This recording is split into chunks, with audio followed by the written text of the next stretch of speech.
እንኳን ደህና መጣችሁ። ምዕራፍ 16 እንግዲህ የሚጀምረው በህዝቡ ማጉረምረም ነው። እንደምታውቁት ዳይቭ ገብቻለሁ ሰዓታችንን ለመጠቀም።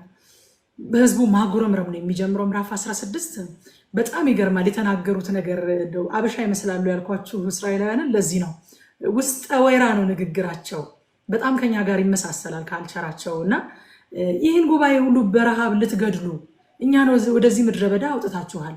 በስጋው ምንቸት አጠገብ ተቀምጠን እንጀራ ስንበላ ስንጠግብ ሳለን በግብፅ ምድር በእግዚአብሔር እጅ ምን ነው በሞትን አሏቸው ይላል። ከረሃባቸው የተነሳ አሁን ከገጠማቸው ችግር አሁን ካስጨነቃቸው ነገር የተነሳ ባርነቱን ዘነጉት።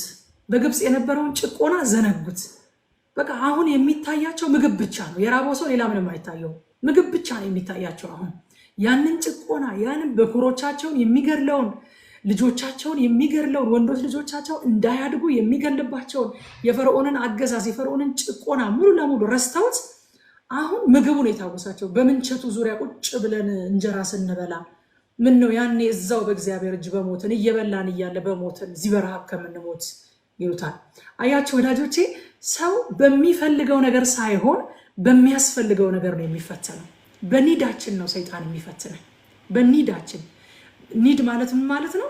ምርጫ ያለው ነገር አይደለም። በቃ ግዴታ የሚያስፈልገን ነገር፣ ጀስት የምንፈልገው ሳይሆን የሚያስፈልገን ነገር ማለት ነው። በተራቡበት ሰዓት በዛው በረሃባቸው ተጠቅሞ እዛ ምድረ በዳ ላይ ፈተናቸው ሰይጣን። እነሱም ተፈተኑና ወደቁ ማለት ነው። ጌታችንም እንደዚሁ አስታውሳችሁ ማቴዎስ ወንጌል ምዕራፍ 4 ላይ ወደ ምድረ በዳ ሄደ አይደለም? ወደ ምድረ በዳ ሄደና 40 ቀንና 40 ሌሊት ከጦመ በኋላ ተራበ ይላል። ተራበ። አያችሁ፣ በተራበ ሰዓት መጥቶ ሰይጣን ከረሃብ ጋር የማይያያዝ ፈተና አያቀርብለትም። በተቸገራችሁበት ጉዳይ ኢኒድ በሆናችሁበት ጉዳይ በዛው ጉዳይ ላይ እንደምትፈተኑ አውቃችሁ መንቃት ያስፈልጋል። መንቃት። ጌታ አሁን ተርቦ ያለ እነዛም ተርበዋል። የተፈተኑት በምግብ ነው፣ የናፈቁትም የግብፅን ምግብ ነው። እዛው እየበላን ብንሞት ይሻለናል። ህይወታቸውን ስለ ሆዳቸው ሰጡ ማለት ነው። ጌታ ደግሞ መጣና ፈተነው። 40 ቀን 40 ሌሊት ከጦመ በኋላ ተራበ እና ፈታኝም ቀርቦ የእግዚአብሔር ልጅ ከሆንክ ከነዚህ ድንጋዮች እንጀራ እንዲሆኑ በል አለው ይላል። መለሰለትን ታውቃላችሁ። ከዘዳግም 8 ላይ መዞ ነው ሰው ከእግዚአብሔር አፍ በሚወጣ ቃል ሁሉ እንጂ በእንጀራ ብቻ አይኖርም ብሎ ከዘዳግም 8 ላይ መዞ ነው የጠቀሰው ቃል። የሚገርማችሁ ይሄ ቃል ጌታ ኢየሱስ ክርስቶስ ማቴዎስ ወንጌል ምዕራፍ 4 ቁጥር 4 ላይ የተናገረው ቃል ዘዳግም 8 ላይ ነው ቀጥታ የተጻፈው። ዘዳግም 8 ላይ ዘዳግም ታውቃላችሁ ድጋሚ ማለት ነው። እስራኤል በምድረ በዳ የነበረውን ጉዞ ድጋሚ ይጻፈ። ድጋሚ ማለት ነው ባጭር ቃል ድጋሚ። ይሄ ታሪክ ሲተረክ ነው እዚህ ቦታ ላይ በምግብ በምድረ በዳ የተፈተኑበት ታሪክ ድጋሚ ሲተረክ ነው ዘዳግም 8 ላይ ሰውም ከእግዚአብሔር አፍ በሚወጣ ነገር ሁሉ በህይወት እንዲኖር እንጂ ሰው በእንጀራ ብቻ በህይወት እንዳይኖር ያስታውቅህ ዘንድ አስጨነቀ፣ አስራበህም። አንተ ያላወቅከውን አባቶችህም ያላወቁትን መና አበላህ ይላል። ልክ ከመናው በፊት የነበረውን ፈተና ነው ዘዳግም ላይ ሙሴ ደግሞ የሚያነሳው አሁን ዛሬ የደረስንበትን ማለት ነው። እና ያንን ክፍል ነው ጌታ ኢየሱስ ክርስቶስ የተጠቀመው። አያችሁ፣ ምድረ በዳ ነው፣ ረሃቡ ረሃብ ነው። ጌታም ተርቧል፣ እስራኤልም ተርቧል። ጌታም ምድረ በዳ ላይ ነው ያለው፣ እስራኤልም ምድረ በዳ ላይ ነው ያለው። ጌታም በኒዱን የተፈተነው፣ እስራኤልም በኒዱን የተፈተነው። ነገር ግን ጌታ እንደ እግዚአብሔር ቃል መለሰ፣ እስራኤላውያን እንደ ስሜታቸው መለሱ። በወቅቱ እንደነበሩበት ሲቹዌሽን ስጋቸው እንደሚነግራቸው፣ ሁኔታው እንደሚነግራቸው፣ ስሜታቸው እንደሚነግራቸው መልስ ሰጡ ማለት ነው። እየበላን ብንሞት ይሻላል ነበር አሉ። ጌታ ደግሞ አይ ሰው በእንጀራ ብቻ አይኖርም ከእግዚአብሔር አፍ በሚወጣ ቃል ሁሉ እንጂ ብሎ ከዘዳግም ላይ ጠቅሶ ነገራቸው ማለት ነው። እና ዘዳግም ላይ ሙሴ ያንን ታሪክ ነው አምጥቶ የደገመላቸው ማለት ነው። ነገር ግን ዋናው ትኩረታችን ሊሆን የሚገባው ጌታ እንደተናገረ መጽሐፍት ሁሉ ስለኔ ይናገራሉ ይላልና መጽሐፍት ሁሉ ውስጥ ጌታችንን ኢየሱስ ክርስቶስን ካላየ ነው ከስረናል ማለት ነው። ደቀ መዛሙርቱን አታስተውሉም አላቸው። እናንተ የማታስተውሉ ሰዎች ናቸው አላቸው። ለምን ሲሉት እንዴ ሙሴ በሕግ ነቢያት በትንቢት ደግሞም በመዝሙራት ስለኔ የጻፉት የተናገሩት ሁሉ መፈጸም እንዳለበት አታውቁምን አላቸው። በኤማውስ መንገድ ላይ ሲያገኛቸው አያችሁ፣ ሙሴን በሕግ የተናገረው ስለ ኢየሱስ ነው። ነቢያት በትንቢታቸው የነገሩን ስለሱ ነው። በመዝሙራት የተጻፈልን ስለነሱ ነው፣ ስለ ጌታችን ነው። አያችሁ እነዚህ ሁሉ ካታጎሪዎች የሚያወሩት ስለ ጌታ ስለሆነ ጌታን ካላገኘ ነው በዚህ ውስጥ ከስረናል ማለት ነው። ለምን ካላችሁ ከሰማይ የወረደው እውነተኛ እንጀራ ኢየሱስ ነው። ሃሌሉያ። ለዛ ነው ጌታ አባቶቻችሁ መናን በልተው ሞቱ አለ። ከሰማይ መና ሰጣቸው ተብሎ ተጻፈ፣ ግን መናን በልተው ሞቱ አላቸው። ዮሐንስ ወንጌል ላይ ነው። ዮሐንስ ወንጌል ምዕራፍ 6 ከቁጥር 32 እስከ 35 እና ከ48 እስከ 58 አነባለሁ። ይሄ በጣም ኢምፖርታንት ክፍል ስለሆነ ሰፊም ቢሆን እንደው ልትሆን አንብበው አልኩኝና የእግዚአብሔርን ቃል ለማንበብ አይደል እንደ የምንገናኘው አፍተሮል ሌላ ምን ጉዳይ አለን? መነበብ ያለበትን ክፍል ሊያውም ስለ ጌታችን የሚያወራውንማ እናነባለን ብዬ ወሰንኩኝ ማለት ነው። ዮሐንስ 6 ከ32 እስከ 35 ላይ ከ31 ጀምሮ እንደዚህ ይላል። ይበሉ ዘንድ ከሰማይ እንጀራ ሰጣቸው ተብሎ እንደተጻፈ አባቶቻችን በምድረ በዳ መና በሉ አሉት። አያቸው መናው ላይ ስታክ አድርገው ቀርተዋል እስራኤል። የመናው ዓላማ የመናው ትርጉም መናው የማን ጥላ እንደሆነ አልገባቸው። በቃ መናው መና ስለመብላት ብቻ መስሏቸዋል። በዚያን ጊዜ የነበረውን ረሃባቸውን ስለማስታገስ ብቻ መስሏቸዋል። መናው እዛ ላይ ስታክ አድርገው ቀርተው ነበርና ሁሉ ጊዜ በዛ ፕራውድ ያደርጋሉ። ይበሉ ዘንድ ከሰማይ እንጀራ ሰጣቸው ተብሎ እንደተጻፈ አባቶቻችን እኮ በምድረ በዳ መና በሉ አሉት። ኢየሱስም እውነት እውነት እላችኋለሁ እውነተኛ እንጀራ ከሰማይ የሚሰጣችሁ አባቴ ነው እንጂ ከሰማይ እንጀራ የሰጣችሁ ሙሴ አይደለም አላቸው። እውነተኛ እንጀራ የሚሰጥ አባቴ ነው። የእግዚአብሔር እንጀራ ከሰማይ የሚወርድ ለዓለምም ሕይወቱን የሚሰጥ ነውና አላቸው። ስለዚህ ጌታ ሆይ ይህን እንጀራ ዘወትር ስጠን አሉት። ዮሐንስ ወንጌል ላይ እንግዲህ የመገበበት ቦታ ላይ ነው። አሁንም ስለ ምድራዊ ምግብ ነው የሚያስቡት እነሱ። ስለመገባቸው በታንኳ ተሻግሮ ሲሄድ አሳደውት መጥተው ነው እዚህ ቦታ ላይ በነገራችን ላይ እና ዘወትር ስጠን ይህንን እንጀራ አሉት። እንጀራ ስለበላችሁ ነው የተከተላችሁኝ እንጂ ምልክትን ስላያችሁ አምናችሁ አይደለም የተከተላችሁኝ እያላቸው እኮ ነው። ይህንን እንጀራ ዘወትር ስጠን አሉት። ስለ ፊዚካል እንጀራ ለስጋችን ስለሚሆነው እንጀራ ነው አሁንም የሚናገሩት። አባቶቻችንም በሉ ብለው የሚመኩት ይህንኑ ለስጋ የሆነ እንጀራ ነው። ኢየሱስም እንዲህ አላቸው፣ የህይወት እንጀራ እኔ ነኝ። ሃሌሉያ። ወደ እኔ የሚመጣ ከቶ አይራብም፣ በእኔ የሚያምንም ሁል ጊዜ ከቶ አይጠማም አላቸው ይላል። ስጠን ይህን እንጀራ ሲሉት እኔ እኮ ነኝ ይኸው ይላቸዋል። ከዛ ከቁጥር 48 ጀምሮ የህይወት እንጀራ እኔ ነኝ አላቸው። አባቶቻችሁ በምድረ በዳ መና በሉ ሞቱም። ሰው ከእርሱ በልቶ እንዳይሞት ከሰማይ አሁን የወረደ እንጀራ ይህ ነው። ሃሌሉያ። ከእርሱ የበላ እንዳይሞት የሚያደርግ ከሰማይ የወረደ እንጀራ ይህ ነው። ከሰማይ የወረደ ሕያው እንጀራ እኔ ነኝ። ሰው ከዚህ እንጀራ ቢበላ ለዘለዓለም ይኖራል። እኔ ስለ ዓለም ሕይወት የምሰጠው እንጀራ ስጋዬ ነው። እንግዲህ አይሁድ የሰው ስጋውን ልንበላ ይሰጠን ዘንድ እንዴት ይችላል ብለው እርስ በርሳቸው ተከራከሩ። ስለዚህ ኢየሱስ እንዲህ አላቸው፣ እውነት እውነት እላችኋለሁ የሰው ልጅ ስጋ ካልበላችሁ ደሙንም ካልጠጣችሁ በራሳችሁ ሕይወት የላችሁም። ስጋዬን የሚበላ ደሜንም የሚጠጣ የዘላለም ሕይወት አለው፣ እኔም በመጨረሻ ቀን አስነሳዋለሁ። ስጋዬ እውነተኛ መብል ደሜም እውነተኛ መጠጥ ነውና ስጋዬን የሚበላ ደሜን የሚጠጣ በእኔ ይኖራል፣ እኔም በእርሱ እኖራለሁ። ሕያው አብ እንደላከኝ እኔም ከአብ የተነሳ ሕያው እንደምሆን እንዲሁ የሚበላኝ ደግሞ ከኔ የተነሳ ሕያው ይሆናል። ከሰማይ የወረደ እንጀራ ይህ ነው። አባቶቻችሁ መና በልተው እንደሞቱ አይደለም፣ ይህን እንጀራ የሚበላ ለዘለዓለም ይኖራል አላቸው ይላል።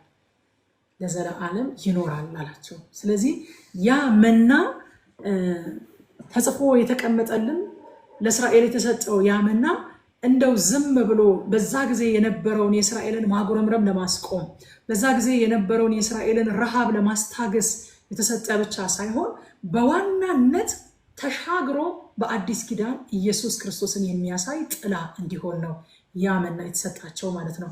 ይህንን መና ደግሞ እግዚአብሔር በቀን በቀን ልቀሙ አለ። በቀን በቀን የሚያስፈልጋችሁን በቃ ነገም እሰጣለሁኝ።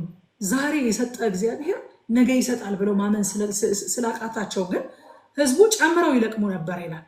እግዚአብሔር ህዝቡን ለዕለት የሚያስፈልጋቸውን ብቻ እንዲለቅሙ ያዛል። ህዝቡ ግን አይሰማቸውም። ለምንድን ነው ለዕለት የሚያስፈልጋቸውን ብቻ እንዲለቅሙ የሚያዛቸው እግዚአብሔር? አንደኛ በእርሱ ላይ መታመንን እንዲማሩ ይፈልጋል። ሁለተኛ በእነርሱ ላይ ያለው ዓላማ ፍቅር ስለሆነ በዚህ ምክንያት ዕለት ዕለት ከነሱ ጋር መገናኘት ይፈልጋል። ሃሌሉያ። የሆነ ስልችት እንደሚለው እንዳደርሱብኝ እንደሚል ሰው የዓመት ቀለባቸውን ሰጥቶ በቃ ሄዱልኝ ከዚህ ማለት አይደለም የሚፈልገው እግዚአብሔር። በቀን በቀን በዚህ መና ምክንያት ከሱ ጋር እንዲገናኙ ይፈልጋል። ሃሌሉያ። የፍቅር አምላክ ስለሆነ ከሰው ልጆች ጋር ያለው ዓላማ ምንም አይደለም ሌላ ፍቅር ብቻ ስለሆነ ማለት ነው። እንዲመጡ ስለሚፈልግ በቀን በቀን ብቻ ልቀሙ። አንደኛ እንድታምኑኝ፣ ሁለተኛ ደግሞ እንድትመጡ እኔ ጋር እንድንገናኝ፣ እንድናወራ፣ ኮሚኒኬት እንድናደርግ፣ ፌሎሺፕ እንድናደርግ በዛው የዕለት የዕለት ብቻ ልቀሙ ይላቸዋል። እና እነሱ ግን አብልጠው ለሚቀጥለውን ቀን ይለቅሙ ነበረ። ማቴዎስ ወንጌል ምዕራፍ 6 ላይ ጌታችን ያስተማረውን ጸሎት ካስታወሳችሁት የዕለት እንጀራችንን ዛሬ ስጠን የሚል ጸሎት ነው ያስተማረው። የዕለት እንጀራችንን ምን ብላችሁ ጠይቁ አለ? የዕለት እንጀራችንን ዛሬ ስጠን ብላችሁ ጠይቁ አለ። እግዚአብሔር ሁሌም ለሕዝቡ ትኩስ መና አለው። ትኩስ መና ቀርበን እንውሰድ። በነገራችን ላይ መና ማለት እግዚአብሔር ለነፍሳችን የሚመግበው ለነፍሳችን የሚሰጠንን የእግዚአብሔርን ቃልም መና ነው። ለእኛ መና ነው። ቃሉ ራሱ መና ነው እና በየማለዳው እግዚአብሔር ትኩስ መና አለው ወገኖች።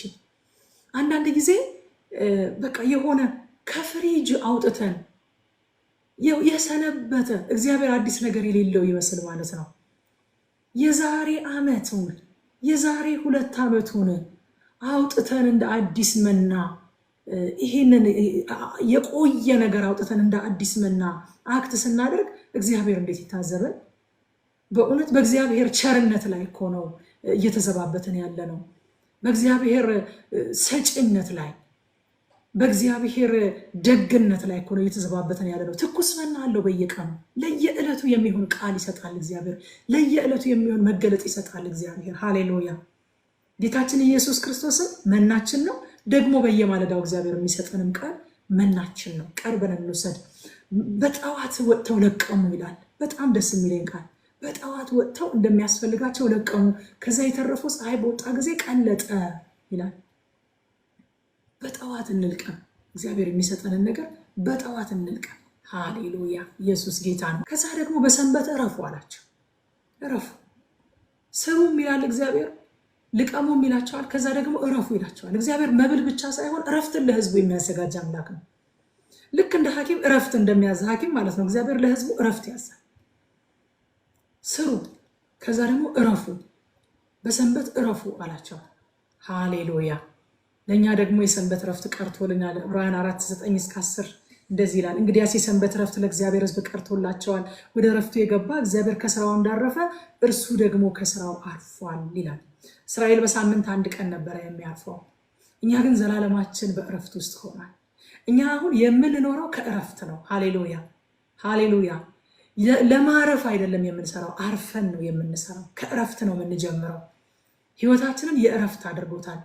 እግዚአብሔር ከስራው እንዳረፈ ይላል። ይኸውላችሁ ክፍሉን በደንብ አንብቡት።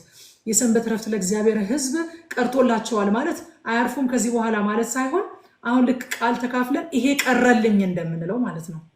ይሄ ቀረልኝ እንደምንለው አሁን ለእግዚአብሔር ሕዝብ የቀረላቸው ሰንበት ነው፣ እረፍት ነው የቀረላቸው። ሌላው ነገር ሁሉ ተሰርቶላቸዋል። እረፍት ነው አሁን የቀረላቸዋል። አሁን እኛ የምናርፍበትን ቀን አንቆጥረው፣ ምክንያቱም እኛ ሰንበታችን ከሰኞ እስከ እሑድ ስለሆነ። ኢየሱስ ጌታ ነው። ወደ እረፍቱ ገብተናል። አንድ ጊዜ እግዚአብሔር ከስራው እንዳረፈ እርሱ ደግሞ በክርስቶስ የሆነው ሰው ደግሞ ከስራው አርፏል። እኔ ራሴ ከምሰራው ከኔ ፐርፎርማንስ፣ ከኔ ጥረት፣ ከኔ ጉድ ጉድ ማለት አርፍ ያለሁ አርፍ ያለሁ። ለማረፍ ጉድ ጉድ አይደለም፣ ለማረፍ ጥረት ግረት ውስጥ አልገባም። እኔ አሁን አርፍ ያለሁ። ሃሌሉያ። በእረፍት ውስጥ ነው ያለነው። በክርስቶስ ውስጥ የገባ በእረፍት ውስጥ ገብቷል ማለት ነው። አሁን እሑድ ጠብቀን አይደለም የምናርፈው። እኛ ከሰኞ እስከ እሑድ ስራ ስንሄድ አርፈን ነው። ትምህርት ቤት ስንሄድ አርፈን ነው። ቤተክርስቲያን ስንሄድ አርፈን ነው። እረፍት ውስጥ ነን ያለነው ማለት ነው። ለምን? ከስራው አርፏል ይላል። ይሄ ስራው የሚለው የሰውን ፐርፎርማንስ፣ የሰውን ጥረት ለማረፍ ወደ እረፍት ለመግባት የሚደረግን ጥረት ነው የሚያሳየው። በክርስቶስ የሆነ ሰው ግን ከዚህ ጥረት፣ ከዚህ ድካም፣ ከዚህ ፐርፎርማንስ፣ ከዚህ የግል ስራ አርፏል ይላል። ሃሌሉያ ሃሌሉያ። ረፍት ውስጥ ናቸው ወገኖቼ፣ ረፍት ውስጥ ናቸው።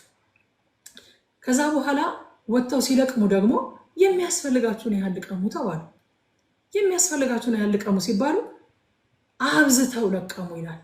ነገር ግን አብዝቶ ለለቀመ አልተረፈው፣ ጥቂት ለለቀመም ደግሞ አልጎደለውም ይላል።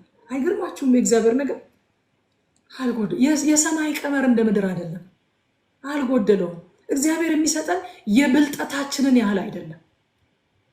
አንዳንዶቹ ብልጥ የሆኑ መስሏቸው አብዝተው ለቀሙ። ነገር ግን አብዝቶ የለቀመም አላተረፈም፣ ጥቂት የለቀመም አላጎደለም። ሐዋርያ ጳውሎስ አዲስ ኪዳን ላይ አንስቶ ይናገራል ስለ ማካፈል፣ ስለ መስጠት ሲናገር እግዚአብሔር እንደ ቅልጥፍናችን እንደ ብልጠታችን ሳይሆን የሚሰጠን እንደሚያስፈልገን መጠን ነው። ክብር ለእግዚአብሔር ይሁን። እንደሚያስፈልገን ለእያንዳንዱ የሚያስፈልጋችሁን ውሰዱ ነው ያለው።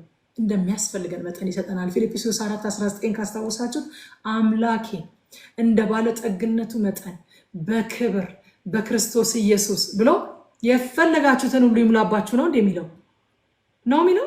የፈለጋችሁትን ይሙላባችሁ ይላል እንዴ? አይልም። የሚያስፈልጋችሁን ሁሉ ይሙላባችሁ። የሚያስፈልገንን ነገር ይሰጠናል እግዚአብሔር። መሸከም የምንችለው ትናንትና ደግሞ እንዳየነው ማስተዳደር የምንችለው እሱን ይሰጠናል እግዚአብሔር። ከዛ በላይ የወሰዱት ቤት ገብተው ሲሰፍሩት ጥቂት ከለቀሙት ጋር እኩል ሆነባቸው። መንፈሳዊ ዓለም አቆጣጠሩ ቀመሩ ከምድሩ ይለያል። እኔ አንድ ቃል ቁጥር 19 ላይ በጣም የገረመኝ ሙሴ እስከ መቼ ነው እግዚአብሔርን የማትታዘዙት ብሎ የተቀመጠላቸውን ሕግ ይነግራቸዋል። እንዴ እግዚአብሔር 6 ቀን ልቀሙ፣ በሰባተኛ ቀን ረፉ አለ። እያንዳንዱ ሰው ደግሞ እንደሚያስፈልገው መጠን ብቻ ይልቀም አለ። አታሳድሩ አለ እግዚአብሔር። በሰንበት ቀን ልትለቅሙ አትውጡ አለ። ለምንድን ነው እንደዚህ የምታደርጉት?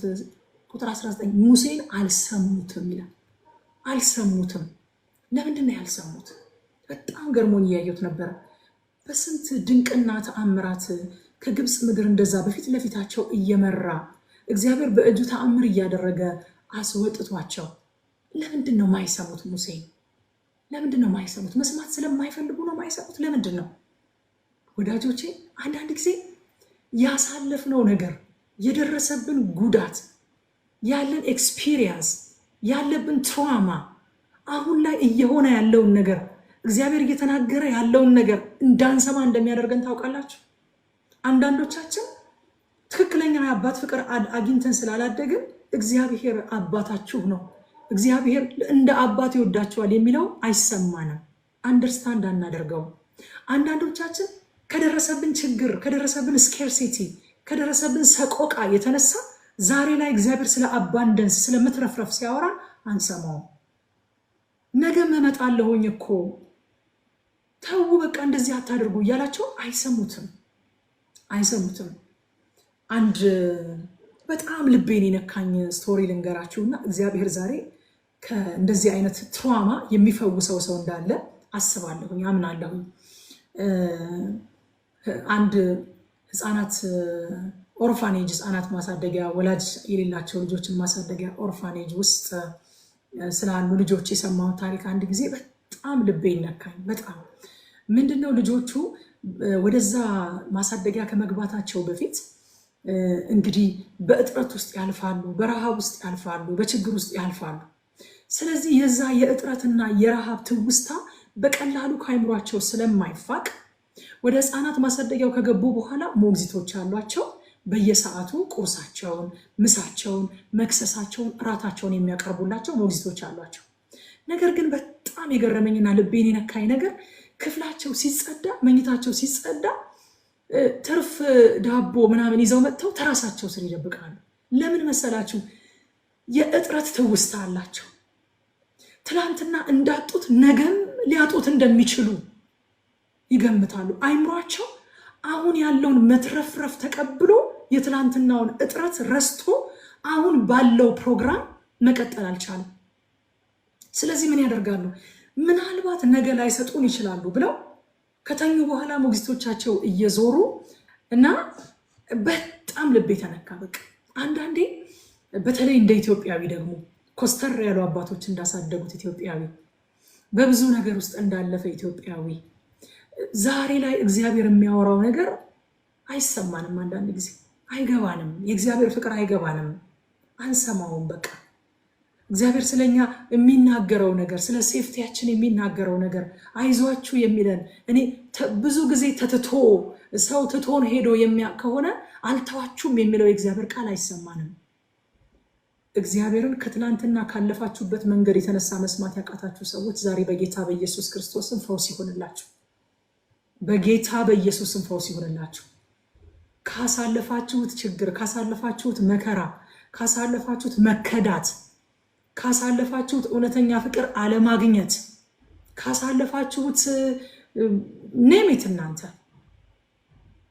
የከፉ ነገሮች የተነሳ ዛሬ እግዚአብሔር ስለ እናንተ የሚናገረው ነገር አልገባ ያላችሁ፣ አልሰማ ያላችሁ ሰዎች እግዚአብሔር ይፈውሳችሁ። በእውነት እግዚአብሔር ይፈውሰን። ሁላችንም አለን ካለፍንበት ነገር የተነሳ ዛሬ የእግዚአብሔርን ነገር ማስተናገድ የማንችልበት ፖይንት ሁላችንም አለን። እግዚአብሔር ይፈውሰን። ክብር ለእግዚአብሔር ይሁን። እና በሰንበት አትልቀሙ ሲላቸው አይሰሙም ነበረ። አታሳድሩ ሲላቸው አይሰሙም ነበረ። ለነገ ጨምረው ይለቅሙ ነበረ። በጣም በሚገርም ሁኔታ ግን ሰንበት አንድ ቀን ሲቀረው ዓርብ ዕለት የሚለቅሙት ለቅዳሜ ቀን አይበላሽም ነበረ።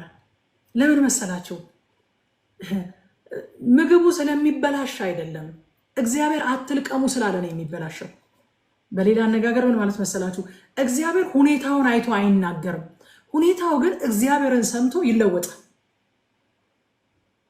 መናው አይደለም አንድ ቀን ማደር፣ የዛን ጊዜ ያስቀመጡትን መና ወደ ከነዓን ይዘውት ገብተዋል እኮ 40 ዓመት ቆይቷል። የዛን ጊዜ የለቀሙት ለመታሰቢያ የሚሆን መና ልቀሙና አንድ ጎሞር ሰፍራችሁ በእንቅብ አስቀምጡታል። ከዛ ለልጆቻችሁ ትነግሯቸዋላችሁ፣ እግዚአብሔር በምድረ በዳ መናን ስለመገበን ነው ይሄንን ለመታሰቢያ ያስቀመጥ ነው ትላላችኋል። ምንም እኮ ፕሪዘርቫቲቭ አልነበራቸውም፣ ፍሪጅ እኮ አልነበራቸውም። 40 ዓመት ሲቀመጥ አልተበላሸም። ለምን? እግዚአብሔር ይቀመጥ ሲል ሰምተዋላ። ኢየሱስ ጌታ። የማይሰማ ይመስላችኋል እንዴ? ግዑዝ እኮ ይሰማዋል እግዚአብሔር። ይቀመጥ ሲል እግዚአብሔር ሰምቷል። ስለዚህ ተቀመጠ፣ 40 ዓመት አልተበላሸም። ዓርብ ዕለት የሚወርደው መና እግዚአብሔር ለሰንበት አይበላሽም ሲል ሰምቷል። ስለዚህ አይበላሽም። እግዚአብሔር ሁኔታን አይቶ አይናገርም። ሁኔታ ግን እግዚአብሔርን ሰምቶ ራሱን ፖዚሽን ያደርጋል። በእግዚአብሔር ቃልና በእግዚአብሔር ሐሳብ ራሱን ፖዚሽን ያደርጋል፣ ይሰማዋል፣ ሰምቶት ይለወጣል። ሃሌሉያ! ጌታ ይባረክ፣ ጌታ ይባረክ። መናው የተቋረጠው ከነዓን ሲገቡ ነው። እስከ ከነዓን ድረስ በመና ሄዱ ይለናል። ነገ ይቋረጣል፣ ከነገ ወዲያ ይቋረጣል ብለው ፈርተው ነበረ እያመጡ ቤታቸው ውስጥ የሚተላባቸው የነበረው። ነገር ግን እግዚአብሔር ከነዓን እስከሚገቡ ድረስ በተአምራቱ መናን እያወረደ ያበላቸው ነበር። ሰለቸን እስከሚሉ ድረስ ማለት ነው ያበላቸው ነበረ። ከነዓን ሲገቡ ግን ከተአምራት ወደ በረከት ህይወት ገቡ። በየቀኑ በተአምር ከመኖር ህይወት ወደ በረከት ህይወት ገቡ፣ ወደ መትረፍረፍ ህይወት ገቡ። ሃሌሉያ! ጌታ ይባረክ። ኢየሱስ ጌታ ነው። እዛ ምዕራፍ 17 ላይ ሁለት ዋና ዋና ርዕሶች ናቸው ያሉት። እስራኤል ውሃ ስጠን ብለው ሙሴን ተጣሉት ይላል። ሊወግሩትም እንደተነሱ ባዩ ጊዜ ማለት ምን አይነት አግሬሲቭ ሰዎች ናቸው! መጣላት ብቻ ሳይሆን ማጉረምረም ብቻ ሳይሆን ሙሴ ነገረ ስራቸውን ሲያየው ሊወግሩት እንደተነሱ ባየ ጊዜ ወደ እግዚአብሔር ጮኸ ይላል። ሊወግሩት ተነሱ። ከዛ እግዚአብሔር አለቱን መታዋል። እኔ በፊትህ እቆማለሁ፣ አንተ አለቱን ትመታዋለህ፣ አለቱ ውሃ ያፈልቃል። ሃሌሉያ! ያ የተመታው አለት ለእኛ ህይወትን ለመስጠት መስዋዕት የሆነው የእግዚአብሔር ልጅ ነው። ጥርት ያለ የኢየሱስ ክርስቶስ ምሳሌ በአዲስ ኪዳን ላይ በግልጽ ተቀምጧል። አንደኛ ቆሮንቶስ ምዕራፍ 10 ቁጥር 4 ላይ ይከተላቸው ከነበረው ከመንፈሳዊው ዓለም ጠጥተዋልና ያም አለት ክርስቶስ ነበረ። ያ የፈለቀው ውሃ ኢየሱስ ሲሰዋ የተቀበልነው ደግሞ መንፈስ ቅዱስ ነው። አለቱ ኢየሱስ ነው። ከአለቱ ውስጥ የወጣው ውሃ ደግሞ መንፈስ ቅዱስ ነው። ሃሌሉያ! ጌታ ይባረክ። ኢየሱስ በዮሐንስ ወንጌል ምዕራፍ 7 ከቁጥር 37 ጀምሮ እስከ 39 ድረስ ከበዓሉም በታላቁ በኋለኛው ቀን ኢየሱስ ቆሞ ማንም የተጠማ ቢኖር ወደ እኔ ይምጣና ይጠጣ አለ። በእኔ የሚያምን መጽሐፍ እንዳለ የሕይወት ውሃ ወንዝ ከሆዱ ይፈልቃል ብሎ ጮኸ ይልና ይህን ግን በእርሱ የሚያምኑ ሊቀበሉት ስላላቸው ስለ መንፈስ ቅዱስ ተናገረ። ኢየሱስ ገና ስላልከበረ መንፈስ ቅዱስ አልወረደም ነበርና። አያችሁ፣ አለቱ ማን ነው? ክርስቶስ ነው። የተመታው ማን ነው? ክርስቶስ ነው። የፈለቀው ማን ነው? መንፈስ ቅዱስ። ሃሌሉያ ሃሌሉያ። ውሃ እኮ የሰው ልጅ እኮ ህይወቱ ውሃ ላይ ዲፔንድ ያደርጋል አይደል? በዛ ሰዓት እኮ በጥም ልትገለን ነው አሉት። ባይጠጡ ኖሮ በህይወት መቀጠል አይችሉም ነበረ፣ ይሞቱ ነበረ። ስለዚህ በህይወት እንዲቀጥሉ የሚያደርጋቸው ውሃ ከአለቱ ውስጥ ወጣ። ግን አለቱ ምን መደረግ ነበረበት? መመታት ነበረበት። ምታው አለው። ያን በትር አምጣውና ምታው አለው እግዚአብሔር። አለቱ ተመታ፣ ህይወታቸውን የሚያስቀጥል ውሃ ወጣ። ልክ እንደዛው ኢየሱስ ገና ስላልከበረ የሚለው ከበረ የሚለው በነገራችን ላይ ተሰቀለ ለማለት ነው። መስቀሉን ዓለም ውርደት ትለዋለች፣ ሰይጣን ውርደት ይለዋል። መጽሐፍ ቅዱስ ግን በእግዚአብሔር መንፈስ የተጻፈው የእግዚአብሔር ቃል ግን ክብር ይለዋል። ኢየሱስ ገና ስላልከበረ ስላልተሰቀለ እኮ ነው። ከፍ ከፍ ስላላለ እኔ ከፍ ከፍ ባልኩ ጊዜ ይላል፣ በኋላ እንመጣበታለን። ኢየሱስ መስቀሉን ከፍ ማለት ነው የሚለው፣ መዋረድ ነው አይለው። አዋረድኩት ብሎ የክብርን ንጉሥ ሲሰቅለው እግዚአብሔር ደግሞ ምን አደረገው? ፊልጵስዩስ 2 ላይ እንደሚነግረን ከስም ሁሉ በላይ የሆነውን ስም ሰጠና ከፍ ከፍ አደረገው። ሃሌሉያ። ስለዚህ ኢየሱስ ገና ስላልከበረ መንፈስ ቅዱስ ገና አልወረደም ነበረ ብሎ ያ ውሃ መንፈስ ቅዱስ እንደሆነ መንፈስ ቅዱስ እንዲወርድ ደግሞ ኢየሱስ መክበር ወይንም መሰቀል ወይንም በአለቱ ቋንቋ መመታት እንዳለበት ዮሐንስ ወንጌል ያስረዳናል። አለቱ ደግሞ የሚመታው አንዴ ነው። ወደፊት ስንመጣ እናየዋለን። አለቱ የሚመታው አንድ ጊዜ ነው፣ ድጋሚ አይመታም። ኢየሱስ ሁለቴ አይሰቀልም። ኢየሱስ ሁለቴ መስዋዕት አይሆንም። ሁለት ጊዜ አይቀጣም። ሁለት ጊዜ አይዋረድም። አንዴ ነው የሚመታው። ዕብራውያን 9 ላይ ቁጥር 26 ላይ እንዲህስ ቢሆን ዓለም ከተፈጠረች ጀምሮ ብዙ ጊዜ መከራ ሊቀበል ባስፈልገው ነበረ። አሁን ግን በዓለም ፍጻሜ ራሱን በመሰዋት ኃጢአትን ሊሽር አንድ ጊዜ ተገልጧል ይላል። አንድ ጊዜ አለቱ ተመቶልናል። ሃሌሉያ። ከዚህ በኋላ ድጋሚ 2-3 አይመታም። አሁን በሱ አምነን ትላንትና ስለኛ የተመታው ትላንትና ስለኛ መስዋዕት የሆነውን ኢየሱስን አምነን የህይወትን ወንዝ የማያቋርጠውን የህይወት ወንዝ ከሆዳችን እየፈለቀ እየጠጣን የምንኖርበት ህይወት ውስጥ ገብተናል። ሃሌሉያ። መንፈስ ቅዱስ አንዴ ወርዷል። ለስንት ጊዜ ከኛ ጋር ሊኖር? ለዘለዓለም። የህይወት ውሃ ወንዝ ከሆዳችን አንዴ ፈልቋል። ለስንት ጊዜ? ለዘለዓለም እንዲሆን። ሃሌሉያ ሃሌሉያ። ስለዚህ ኢየሱስ አንዴ ተመቷል፣ አለቱ አንዴ ተመቷል፣ ውሃውም አንድ ጊዜ ፈልቋል። ለዘለዓለም አንጠማ። ለዘለዓለም ወደ እኔ የሚመጣ ለዘለዓለም አይጠማም ብሏል። ስለዚህ ለዘለዓለም አንጠማም። ከዛ ቁጥር 7 ላይ እዚሁ ምዕራፍ ቁጥር 7 ላይ ጥርጣሬያቸውን ይናገራል። በገጠማቸው ነገር ምክንያት ምን ብለው ይጠረጥራሉ? እግዚአብሔር በመካከላችን ነው አይደለም? እግዚአብሔር በመካከላችን ነው አይደለም ይላሉ ቁጥር 7 ላይ። አያችሁ ወገኖቼ፣ የጠላት ዋና ዓላማ አጋጣሚዎችን ተጠቅሞ የእግዚአብሔርን ፍቅርና የእግዚአብሔርን አብሮነት እንድንጠራጠር ማድረግ ነው። ከዚህ በፊትም ነግሬያቸዋለሁ። እኔ ደህንነት ያስተማረኝ ፓስተሬ ብዙ ጊዜ እናገረዋለሁ ይሄንን ምሳሌ። ዩጎ ቸርች ፓስተር ዋንድ ይባላል። ደህንነት ያስተማረኝ ፓስተሬ ምን ይለኛል? ቲጂ ሰይጣን እኮ ካንቺ ላይ ዳቦ ቀምቶ አይበላም ይለኛል። ሰይጣን መንፈስ ነው። ካንቺ የቀማውን ነገር ምንም አያደርገውም፣ አይጠቅመውም። ዋናው እሱ የሚፈልገው ያንን ነገር አጥተሽ እግዚአብሔር ላይ እንድታጉረመርሚና እንድትጠራጠሪ ነው። የእሱ ዓላማ አንቺ እንድታጉረመርሚና እንድትጠራጠሪ ማድረግ ነው። የእግዚአብሔርን ፍቅር፣ የእግዚአብሔርን አብሮነት፣ የእግዚአብሔርን እውነተኛነት፣ ህልውናውን፣ መኖሩን እንድትጠራጠሪ ማድረግ ነው ዋናው ዓላማው እንጂ ካንቺ የቀማውን ነገር እሱ ምንም አያደርግለትም። መንፈስ ነው፣ አይጠቀምበትም ላይ ነበረ እና በጣም በቃ በህይወቴ በጣም የጠቀመኝና በጣም ለብዙ ሰው የምነግረው ምሳሌ ነው ይሄ። አያችሁ እዚህ ቦታ ላይ የተፈጠረውን አጋጣሚውን ሁሉ ጊዜ ሰይጣን ይጠቀምና ጉድለት ሲፈጠር፣ ችግር ሲፈጠር አጋጣሚውን ተጠቅሞ የእግዚአብሔርን ፍቅር፣ የእግዚአብሔርን አብሮነት እንድትጠረጥሩ ያደርጋቸዋል። እግዚአብሔር አብሮ ይሁን በመካከላችን አለ ወይንስ የለም? እግዚአብሔር ከዛ መኖሩን አለው ብሎ በንግግር ሳይሆን ውሃ የሚያፈልቅ አለት ሰጥቶ ከነርሱ ጋር መሆኑን መሰከረ። አለሁ፣ በመካከላችሁ ነኝ። አይ ኬር አባውት ዩ፣ በመካከላችሁ ነኝ። ከግብፅ አውጥቼ ምድረ በዳ ላይ ልበትናችሁ፣ በውሃ ጥም ልገላችሁ አይደለም ያመጣኋችሁ፣ አለት አዘጋጅቻለሁኝ ውሃ የሚያፈልቅ ብሎ አለቱ ተመቶ ውሃ እንዲወጣ አደረገና አለቱን ሰጥቶ በመካከላቸው መኖሩን መሰከረ። ሃሌሉያ፣ ጌታ ይባረክ። ለእኛስ እንደዚህ አይደል እንዲሆነልን? አማኑኤል እኮ ነው ይሆነልን። አለታችን ኢየሱስ እግዚአብሔር ከኛ ጋር መሆኑን የመሰከረው ኢየሱስ አማኑኤል ሆኖ ሲመጣ ነው። ከዛስ በመንፈሱ ደግሞ አሁን ለዘላለም ከኛ ጋር አለ። ሃሌሉያ ጌታ ይባረክ። የእግዚአብሔርን አብሮነትና የእግዚአብሔርን ፍቅር እንድጠረጥሩ ከሚመጡ መከራዎች ሁሉ ነቅታችሁ ማምለጥ ይሆንላችሁ። ነቅታችሁ ምንም የሚያገናኘው ነገር የለም። በቃ በከፍታ ሊሄድ ይችላለሁ፣ በዝቅታ ሊሄድ ይችላለሁ።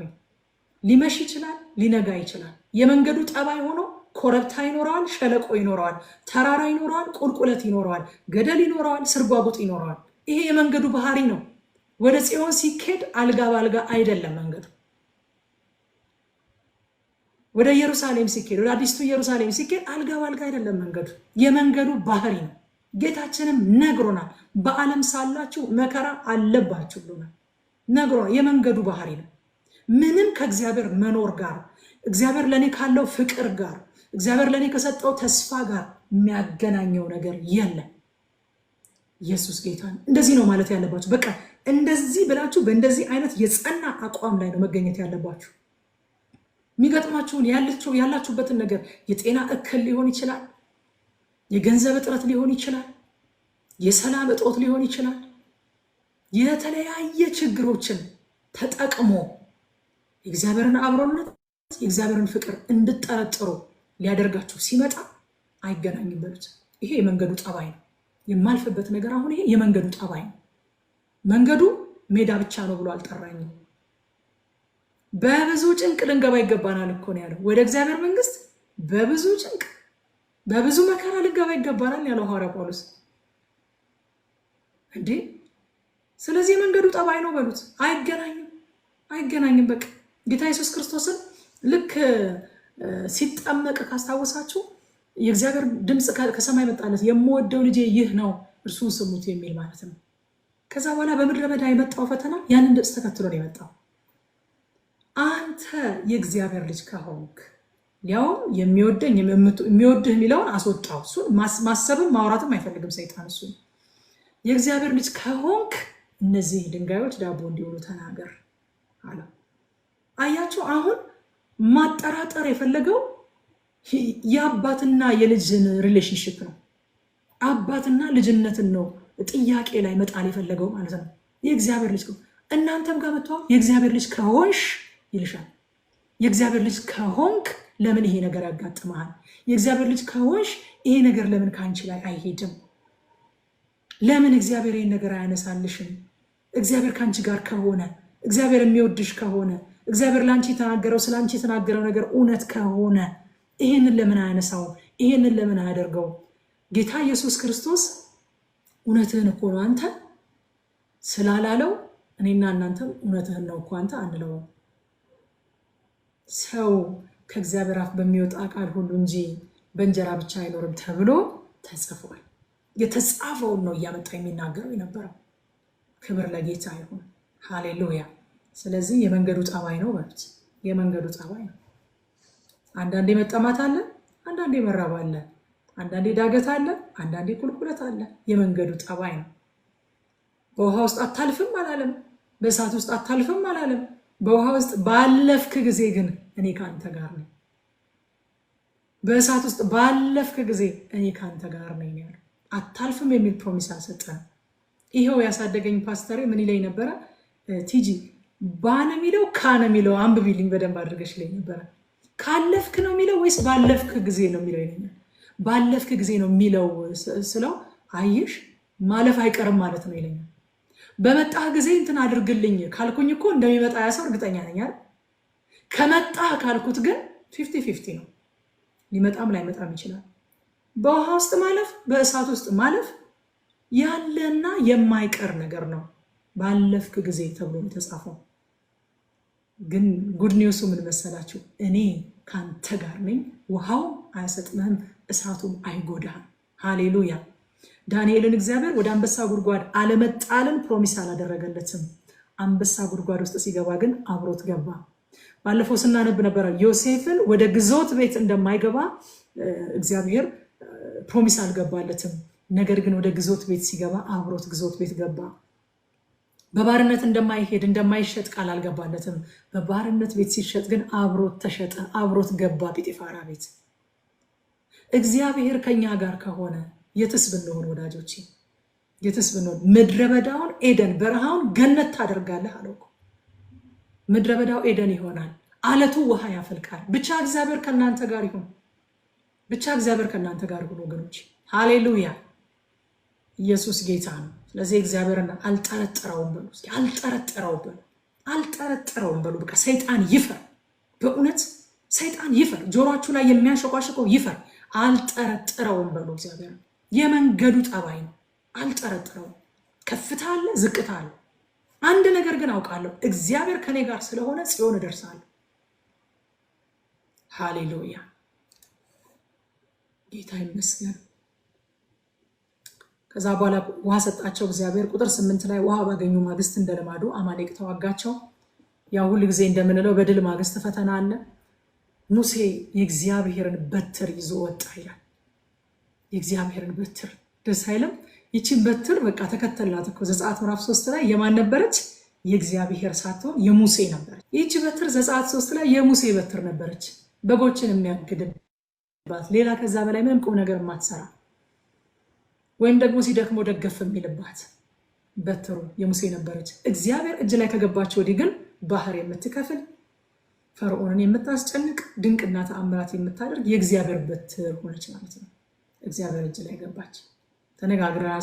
ምዕራፍ 3ን ስናጠና እዚህ ጋር እኔ ልክ የእግዚአብሔር በትር ሲል ሙሴ በትሩን ለእግዚአብሔር የሰጠበት ቦታ ትዝ አለኝና ወይ ጉድ አልኩኝ። መስጠት ብቻ ሳይሆን መልሶም አልተቀበለውም፣ አልወሰደውም። በቃ የእግዚአብሔር ነው፣ የእግዚአብሔር ነው። አልወሰደውም መልሶ። መስጠት ብቻ ሳይሆን መልሶም አልወሰደውም። በቃ እኔ አለ እግዚአብሔር እኮ አይደለም ደግሞ በትሬ የሚለው ሙሴ ራሱ ነው። ኢያሱን አንተ ሂድ ከአማሌቅ ጋር ተዋጋ፣ ጎልማሶችን ሰብስብና ሂድ ተዋጋ፣ እኔ የእግዚአብሔርን በትር ይዤ ወደ ተራራ እወጣለሁ አለ። ራሱ ሙሴ የእግዚአብሔር በትር ነው የሚላት ያችን በትር። ኢየሱስ ጌታ ነው። እዛ ሙሴ በትሩን ይዞ ወጣ። ኢያሱን ሂድ ተዋጋ አለ። ኢያሱ ማለት በነገራችን ላይ የስሙ ትርጓሜ እንዴት ደስ ይላል! እግዚአብሔር ያድነናል ማለት ነው። ስሙን ያወጣለትም ሙሴ ነው። እግዚአብሔር ያድነናል ማለት ነው። ደስ አይልም? እና ሲጠራው በእነሱ ቋንቋ እግዚአብሔር ያድነናል፣ ውረድና ጎልማሶችን ይዘህ ከአማሌቅ ጋር ተዋጋ። ሃሌሉያ! ልክ አንድ ጊዜ አንድ አስተማሪያችን ምን አለችን? አብርሃም ማለት ፋዘር ኦፍ ኔሽን ማለት ነው። አብራም ማለት ኤግዛልትድ ፋዘር ወይም ደግሞ ታላቁ አባት፣ ታላቅ ሰው ማለት ነው። አብራም ማለት አብርሃም ማለት ግን እግዚአብሔር የቀየረለት ስም የትውልድ አባት ማለት ነው። እና አስባችሁታል? በየቦታው እየዞረ አብርሃም አሁን በእኛ ዘመን ብታስቡት ከሰዎች ጋር መተዋወቅ ሲኖርበት የትውልድ አባት እባላለሁ። ስንት ልጅ አለ? አሁን ምንም የለኝም። የትውልድ አባት እባላለሁ። እግዚአብሔር የትውልድ አባት ብሎኛል። የትውልድ አባት እባላለሁ። ሳራ አንድ ልጅ ያልወለደውን ባሉ የትውልድ አባት እያለ የሰጠረው አስባችሁታል? ሃሌሉያ! እግዚአብሔር እንደተናገረው እንደዛ ያደርጋል። ኢየሱስ ጌታ። ኢያሱ ማለት እግዚአብሔር ያድነናል ማለት ነው። እኔ የኢያሱ ኳሊቲዎች በጣም ገርም። ኢያሱ እግዚአብሔር ባስቀመጠው ስፍራ የታመነ አገልጋይ ነበረ።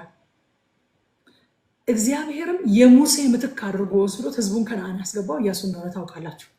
በሙሴ የተጀመረው አሳይመንት በኢያሱ ነው የተጠናቀቀው። 31 ነገስታትን ድል ነስቶ ህዝቡን ወደ ከነዓን ምድር ያስገባው ኢያሱ ነበር።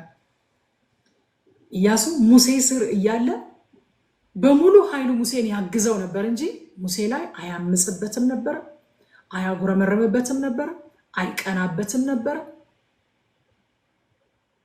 አያችሁ ወገኖቼ፣ በሌሎች ስራና አገልግሎት ላይ የምንዘራው ዘር በጊዜው ይበቅላል። ኢያሱ ሙሴን ያግዘው ስለነበረ፣ በሙሉ ኃይሉ ይቀበለው ስለነበረ፣ ያከብረው ስለነበረ፣ ይገዛለት ስለነበረ እግዚአብሔር ሙሴ በሞተ ጊዜ በሙሴ ጫማ መግባት እኮ በጣም ከባድ ነው አይደለ? የሙሴን ቦታ መተካት በጣም ከባድ ነገር ነው። ከመፍራቱ የተነሳ እግዚአብሔር እንዴ አዝዣለሁ፣ በቃ ልክ እኛ በጌታ በኢየሱስ ስም እንደዚህ እንዳታደርግ አዝዣለሁ እንደምንለው እግዚአብሔር በኢየሱስ ስም አይልም እንጂ አትፍራ ብዬ አላዘዝኩህም እንዴ አለው። ሲጀምር ስንደርስበት እናየዋለን። የሙሴን መሞት ራሱ አክሰፕት ማድረግ አልፈለገም፣ መቀበል አልፈለገም ነበር። እግዚአብሔር ልክ እንደኛ ሀገር መርዶ ነጋሪዎች መጣና ባሪያዬ ሙሴ ሞቷል፣ ቆርጠህ ነው ባሪያዬ ሙሴ ሞቷል፣ አንተ ግን አትፍራ ብዬ አላዘዝኩህም? ከዛ ህዝቡ እንዲገዛልህ አደርጋለሁ ያለው ህዝቡ እንዲገዛለት አደረገው። በቀደም እንዳነበብ ነው ህዝቡ እንዲገዛለት አደረገው ማለት ነው። ስለዚህ የምንዘራት ዘር ትበቅላለች ወገኖች። የማይሰማ ሰው አይሰማም። ይህን ታውቃላችሁ። መሰማትን ካልዘራን መሰማትን አናጭድም። ሰው የሚዘራውን ያንኑ ደግሞ ያጭዳልና። ሰውን መስማት የማይወዱ ከሰው መማር የማይወዱ ሰዎች እንደሱ ሰው አይሰማቸውም። ሰውም ከነሱ መማር አይወድም። ለምን መሰላችሁ? የዘሩት ነው አይበቅለው። ጥሩ ተመሪ ያልሆኑ ሰዎች ጥሩ መሪ መሆን አይችሉም። ጥሩ ተማሪ ያልሆኑ ሰዎች ጥሩ አስተማሪ መሆን አይችሉም። የዘሩትን ነገር ነው ሰዎች መልሰው ያንኑ የሚያጭዱት። የምትገዙ፣ የምታግዙ፣ የምትደግፉ፣ የምታከብሩ፣ የምትታዘዙ ሰዎች እንኳን ደስ አላችሁ። ነገ ደግሞ እናንተ ተራ ክፍላችሁ ላይ ስትቆሙ፣ እግዚአብሔር ባላችሁ ነገር ላይ ስትገኙ የሚታዘዙ፣ የሚያግዙ፣ የሚሰሙ፣ ከእናንተ የሚማሩ፣ የሚረዷችሁ፣ የሚደግፏችሁ ሰዎች በእናንተ ስር ይመጣሉ። ለምን? ዘርታችኋላ። ኢያሱ እንዴ ይቀልዳል እንዴ? እኔን እዛ እሳት ላይ ጥዶ ከአማሌቅ ጋር በሰይፍ ተዋጋ ብሎ እሱ እዛ ተራራ ላይ ወጥቶ ሊቆም ይቀልዳል እንዴ አላለው ሙሴ። እኔን ወደ ሞት ልኮ እሱ ልጸልይ ነው ልሄድ ነው ይለኛል እንዴ? እራሱ መጥቶ አይዋጋም እንዴ? የኔን ህይወት አደጋ ላይ ጥሎ ነው እንዴ እሱ እንደዚህ እንትን የሚያደርግ አላለም። እሱ ወደ ሰልፍ፣ ወደ ጦርነት፣ ወደ አማሌቅ፣ ወደ ተፋፋመ ጦርነት ልኮት እኔ በእግዚአብሔር ፊት እቆማለሁ ሲለው እሺ ብሎ ወደ ጦር ሜዳ ነው የሄደው። ጎልማሶችን አሰባስቦ ወደ ጦር ሜዳ ነው የሄደው። አያችሁ ወገኖቼ፣ የዘራነው ነገር ይበቅላል። የዘራነው ነገር ይበቅላል። በእውነት እግዚአብሔር ማስተዋልን ይስጠን። እግዚአብሔር ማስተዋልን ይስጠን።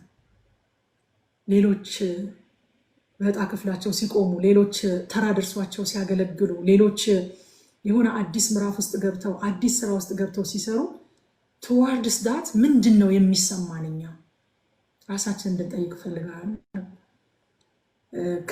ከሚያለቅሱ ጋር አልቅሱ፣ ደስ ከሚላቸው ጋር ደስ ይበላቸው የሚለው ቃል እኛ ሀገር በጣም የሚሳካልን ከሚያለቅሱት ጋር ማልቀስ ነው። ደስ ከሚላቸው ጋር መደሰት፣ በሰዎች ስኬት፣ በሰዎች ከፍታ፣ በሰዎች አገልግሎት፣ በሰዎች መከናወን ላይ ደስታችንንና የበኩላችንን ማበርከት ብዙም አልተማርንም። ለቅሶ አንቀርም፣ ሐዘን አንቀርም። ነገር ግን የዘራነውን ነገር ያንኑ ስለምናጭድ አስተዛዛኝ ብቻ የምንፈልግ ከሆነ ማስተዛዘን ላይ ብቻ መሳተፍ እንችላለን። ነገር ግን ለሰዎች እድገት፣ ለሰዎች ከፍታ እግዚአብሔር የጠራቸውና እግዚአብሔር ያየላቸው ቦታ ላይ እንዲደርሱ እነሱን በመደገፍ እነሱን በማገዝ ሰፖርተር ስንሆን በእኛ የሆነው ነገር ይሄ ነው። ጌታ ይባረክ። የሙሴ እጆች መነሳት ምንድን ነው የሚያመለክተው? እኔ እጆቼን አነሳለሁ አለ። ለሚሰጧቸው እዛ ቦታ ላይ ለሚያገኙት ድል የጦር ኃይላቸውና ስልታቸው ሳይሆን እግዚአብሔርን መታመናቸውና ለእሱ መሸነፋቸው፣ ሰሬንደር ማድረግ ነው። እጅ ማንሳት መማረክን መሸነፍን የሚያሳይ ለአንተ ተሸንፈናል፣ በአንተ ታምነናል፣ የድላችን ምንጭ አንተ ነህ፣ የድላችን ባለቤት አንተ ነህ፣ ስልታችን አይደለም፣ አቅማችን አይደለም፣ የጦር መሳሪያችን አይደለም ብለው መማረካቸውን የሚያሳይ ነው። እዛ በኋላ የሙሴ እጆች ይዝሉ ነበረ። አሮን እና ሆር ግን የሙሴን እጆች ይደግፉ ነበረ። ወገኖቼ እኔንም ቦታ ሳየው ድጋፍ የማያስፈልገው ሰው የለም አልኩኝ። በምድር ላይ በቃ እግዚአብሔር እንደ ሙሴ ያለ ሰው የለም ብሏል። ማርያምና አሮን ሲያምፁበት እናንተ እንዴት ብትደፍሩ አላቸው። ከእናንተ መካከል ነብይ ቢኖር በህልም በራእይ በድምፅ እናገረዋለሁ እኔ እግዚአብሔር አለ። የባሪያዬ የሙሴ ግን ከዚህ የተለየ ነው። ሙሴ ሰው ከባልንጀራው ጋር እንደሚነጋገር እንደዛ ነው የማናገረው። እንዴት ነው በሙሴ ላይ አፋችሁን ማላቀቅ ያልፈራችሁት ብሎ የተናገረለት ሙሴ ድጋፍ አስፈልገው። ሰው ሆኖ ድጋፍ የማያስፈልገው የለም። ሙሴ ድጋፍ ካስፈለገው ድጋፍ ያስፈልገናል። ጸሎት ያስፈልገናል። በዚህ አጋጣሚ ለአገልጋዮች ጸልዩ፣ ለመሪዎቻችሁ ጸልዩ። ጸሎት ያስፈልጋቸዋል። ሙሴ ድጋፍ ካስፈልገው ፓስተራችሁ ድጋፍ ያስፈልገዋል። አገልጋዮች ድጋፍ ያስፈልጋቸዋል። የሆነ ሁሉ በሁሉ አይደሉም። አገልጋዮች ይደግፉት ነበረ። አሮንና ሆር ከግራና ከቀኝ ሆነው ይደግፉት ነበረ። ለምን እንደሆነ ታውቃላችሁ? እግዚአብሔር እንደ አካል ተደጋጋፊ ኢንተርዲፔንደንት አድርጎ ነው አካሉን ያዋቀረው። አካላውን የፈለገ ብርቱ ቢሆን ኢንተርዲፔንደንት ነው። አንዱ በአንዱ ላይ የተደገፈ ነው። ስለዚህ አንዳችን በአንዳችን የተደገፍን ስለሆነ አንዳችን ለአንዳችን እናስፈልጋለን። ጌታ ይባርክ። ለሙሴና አሮን ካስፈልጉት ለእኔ እናንተ ታስፈልጉኛላችሁ። ጸሎታችሁ ያስፈልገኛል። ማበረታታታችሁ ያስፈልገኛል። የተረዳችሁትን ነገር ሼር ማድረጋችሁ ያስፈልገኛል። ጌታ ይመስገን። ሃሌሉያ። ከዛ በኋላ ያህዌ ንሲ ያለ ድል ሲሰጣቸው እግዚአብሔር ያህዌ ንሲ ያለ እግዚአብሔር ዓላማዬ ነው፣ እግዚአብሔር ሰንደቄ ነው፣ እግዚአብሔር የድሌ ምልክት ነው ማለት ነው። ያህዌ ንሲ ማለት ድልን ያገኙት በገዛ ኃይላቸው ሳይሆን ሞኝነት በሚመስል ሁኔታ እጃቸውን አንስተው ዓለም ሞኝነት ብላ በምትጠራው መንገድ ስለሆነ ድል ያገኙት ያህዌ ንሲ አሉ። እግዚአብሔር ምልክታችን ነው። ጋድ ኢዝ አወር ባነር አሉ ማለት ነው። እኛም ዛሬ ዓለም ሞኝነት በምትለው በመስቀሉ እንጂ በኃይላችን ስላልዳንን መስቀል የቤተ ክርስቲያን ምልክት ሆነ። ክብር ለእግዚአብሔር ይሁን። ክብር ለእግዚአብሔር ይሁን። የቤተ ክርስቲያን ምልክት መስቀል ነው። ለምን ካላችሁ እኛ ግን አለ ሐዋርያ ጳውሎስ የተሰቀለውን ክርስቶስን እንሰብካለን። እንዴ ጳውሎስ ምን ነው ያረገው እያለ በክብር በአባቱ ቀኝ የተቀመጠው እያለ በግርማ የሚመለሰው እያለ የሚፈርደው በሕያዋንና በሙታን ላይ የሚፈርደው እያለ እንዴት ነው የተሰቀለውን የመረጥከው? ዓለም ሞኝነት ብላ የምትጠራው እሱን የምንሰብከው እኛ አለ። መሸነፍ የሚመስለውን እሱን ነው እኛ የምንሰብከው አለ። ሃሌሉያ። ለዚህ ነው የቤተክርስቲያን ምልክት መስቀል የሆነው። ዛሬ እየተቀየረ ቢመጣም ግን ከጥንት ጀምሮ የቤተክርስቲያን ምልክት መስቀል የሆነው በቃ መስቀል እኮ የመሸነፊያ ቦታ ነው እንጂ የማሸነፊያ ቦታ አይደለም። ዘመድ የሌለው፣ አቅም የሌለው፣ ተከራካሪ የሌለው፣ ይግባኝ ባይ የሌለው፣ የተሸነፈ በሸንጎ የተረታ የተፈረደበት ወንጀለኛ ምስኪን የተሸነፈ ሰው የሚውልበት ቦታ ነው መስቀል።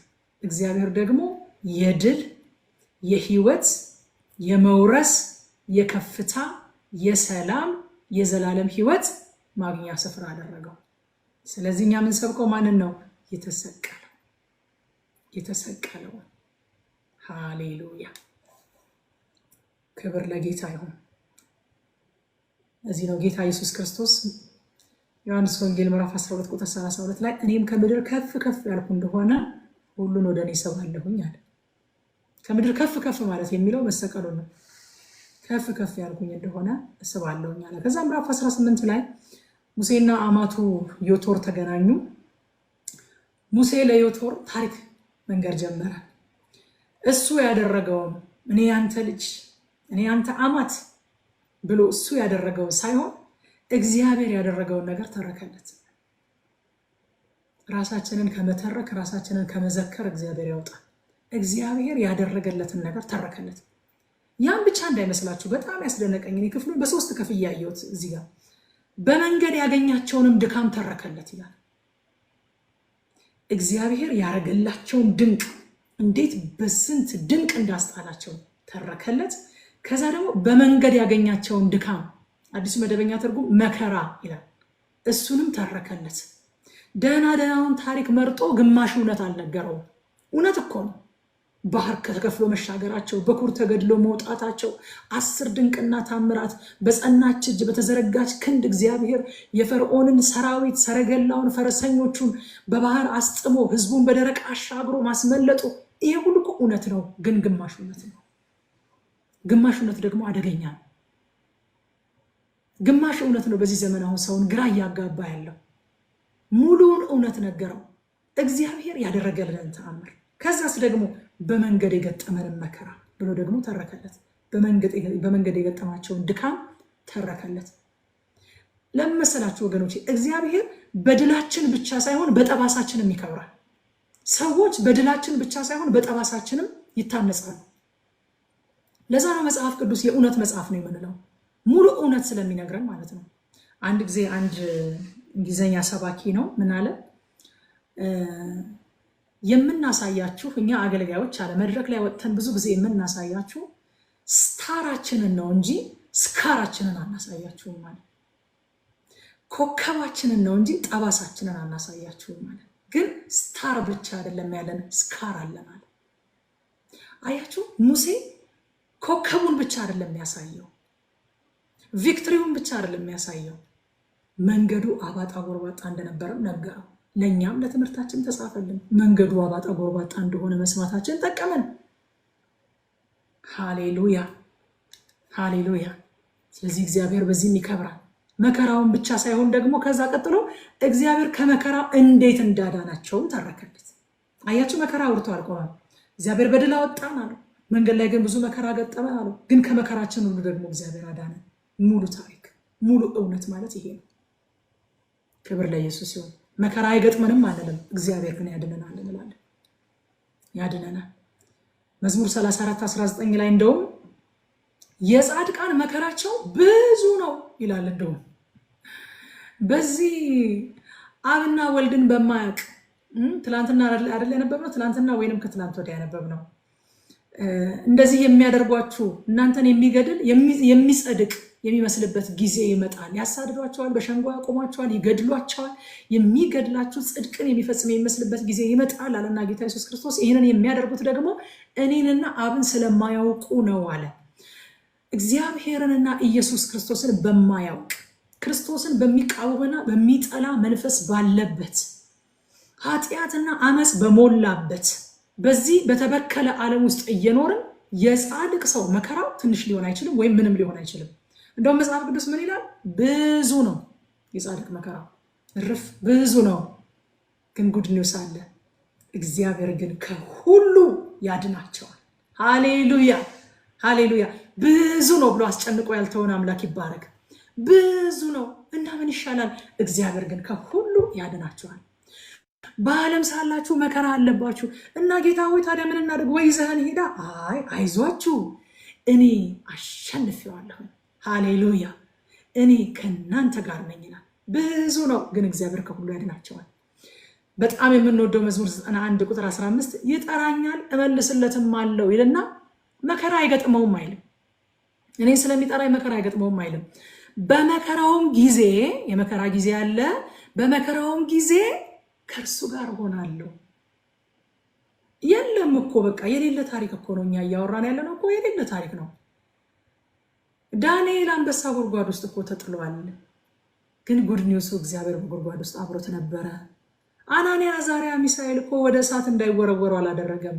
ግን ሲወረወሩ አራተኛ የአማልክት ልጅ የመሰለ ሃሌሉያ የናዝሬቱ ኢየሱስ ለብቻቸው የማይተዋቸው አራተኛ የአማልክት ልጅ የመሰለ ፊቱ የሚያበራ ከነሱ ጋር ደግሞ እየተመላለሰ አየነው አሉ። የፀጉራቸው አንዲት ሰናፊል የልብሳቸውም አንዲት ነገር አልተነካችም ነበር አለ። አይጣሉም አይደለም፣ ግን አብሯቸው የሚጣል አለ። አይታሰሩም አይደለም፣ አብሯቸው የሚታሰር አለ። በመከራ ያልፉም አይደለም፣ ከሁሉ የሚያድናቸው አብሯቸው የሚሆን በመከራህ ጊዜ ከእርሱ ጋር እሆናለሁ ያለ። ከእሱ ጋር ሆኜ ደግሞ አይዞህ በቃ ምን ይደረጋል እንግዲህ በቃ መቻል ነው እለዋለሁኝ አይደለም ያለው። ክብር ለእግዚአብሔር ይሁን። ሃሌሉያ። ከእርሱ ጋር ሆናለሁ አለና አድነዋለሁ፣ አከብረውም አለ።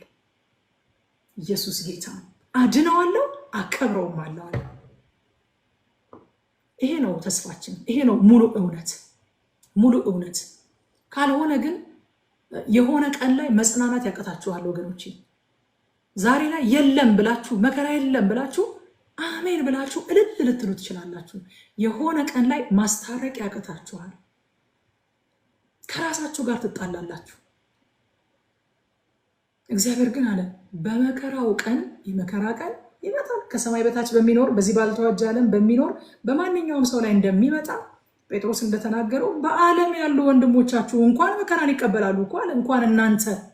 እንኳን እናንተ ከዚህ ዓለም መንፈስ ጋር ተጣልታችሁ ወደ ፍቅሩ ልጅ መንግስት ከድታችሁት የፈለሳችሁ ክደት የፈጸማችሁበት በሰይጣን ላይ ክደት የፈጸማችሁ በዓለም ላይ ክደት የፈጸማችሁ እንኳን እናንተ ይቅርና ከዓለም ጋር ተስማምተው ዲያብሎስን አባታቸው አድርገው የሚኖሩ እንኳን እነሱ እንኳን መከራን ይቀበላሉ አለ። የሆነ እንግዳ ነገር እንደመጣባቸው አትቁጠሩ እንጂ አለ ጴጥሮስ። እንግዳ ነገር እንደመጣባቸው አትቁጠሩ አለ። እግዚአብሔር ግን ከሁሉ ያድናችኋል። ኢየሱስ ጌታ ነው። ከሁሉ ያድነናል። አድነዋለሁ ደግሞ አከብረዋለሁ እኛለ በመከራው ቀን ጥዬው ዘወር አልልም። እመጣለሁ፣ አብሬው እሆናለሁ። አብሬው ሆኜ ደግሞ በቃ መቻል ነው አልለውም። አድነዋለሁ ደግሞ አከብረዋለሁ። ከዛ በጣም የሚገርመኝ ነገር ደግሞ ተፈጠረ። ዮቶር ሙሴን ልክ አይደለህም አለው። አንተ የምታደርገው ይህ ነገር መልካም አይደለም። ሙሴን የሚያክል ሰው ልክ አይደለህም ይባላል። እኔ የዮቶርን ቦልድነስ እንዴት እንዳደነቅኩት ልነግራቸው አልችልም። ይህን ክፍል ሳነብ በጣም አደነቅኩት ቦልድነሱ። ሙሴ ልክ ላይሆን ይችላል፣ ልክ ላይሆን ይችላል። ዋው! ከእግዚአብሔር ጋር አፍላፍ የሚነጋገር ታላቅ መሪና አገልጋይ ሙሴ የእግዚአብሔር ባሪያ ሊታረም ይችላል? ልክ አይደለህም ማለት ይሳሳት ነበረ ሙሴ። አይገርማችሁ? 2 ሚሊዮን ህዝብ ብቻውን ሊዳኝ ከጧት እስከ ማታ ድረስ ይቀመጥ ነበረ። ዴሊጌት አላረገም ነበረ። ልክ አይደለህም አለው። ዮቶርን አደነቅኩት። ከዛ በኋላ ደግሞ ሙሴ የሚያግዙ መሪዎች መመረጥ አለባቸው አለው። ሙሴ ተመከረ። አይገርማችሁም? ሙሴን የሚያክል ሰው ተመከረ። የማትመከሩበት የእድገት ደረጃ ላይ አትድረሱ። ሰው የማይመክራችሁ ሰዎች ከመሆን እግዚአብሔር ይጠብቃችሁ።